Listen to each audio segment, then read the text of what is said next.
Je suis M. Ongbe, professeur de physique-chimie. Le cours de troisième d'aujourd'hui portera sur l'équilibre d'un solide soumis à deux forces.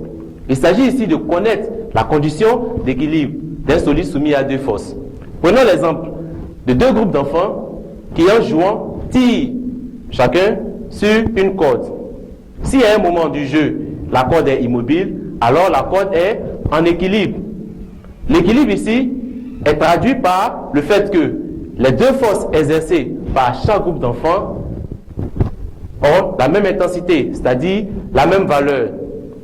Donc, pour qu'un solide soumis à deux forces soit en équilibre, il faudrait que ces deux forces aient d'abord la même direction, c'est-à-dire la même droite d'action, ensuite les mêmes intensités, c'est-à-dire les mêmes valeurs, et ensuite des sens opposés.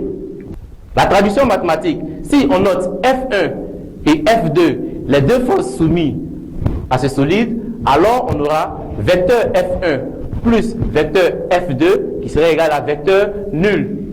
Ou encore, on aura vecteur F1 qui serait égal à moins vecteur F2. Comme application, on va voir la condition d'équilibre pour les deux forces qu'on avait étudiées dans les chapitres précédents, c'est-à-dire le poids et la poussée d'Archimède. Et c'est ce qu'on va appeler la condition de flottaison. Nous avons différents cas. Prenons le premier cas. Lorsque le solide flotte, si on a la densité du liquide qui est supérieure à la densité du solide, alors la poussée d'Archimède sera supérieure au poids.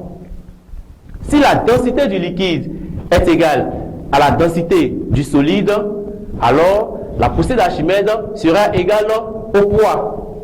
Et pour finir, si le corps coule, alors on a la densité du solide qui est supérieure à la densité du liquide. Dans ce cas, le poids est supérieur à la poussée d'Archimède. Voilà donc ce qu'il faut retenir sur le cours équilibre d'un solide soumis à deux forces. Ainsi pour faire le cours d'aujourd'hui. Je te remercie et à la prochaine leçon. Succès assuré.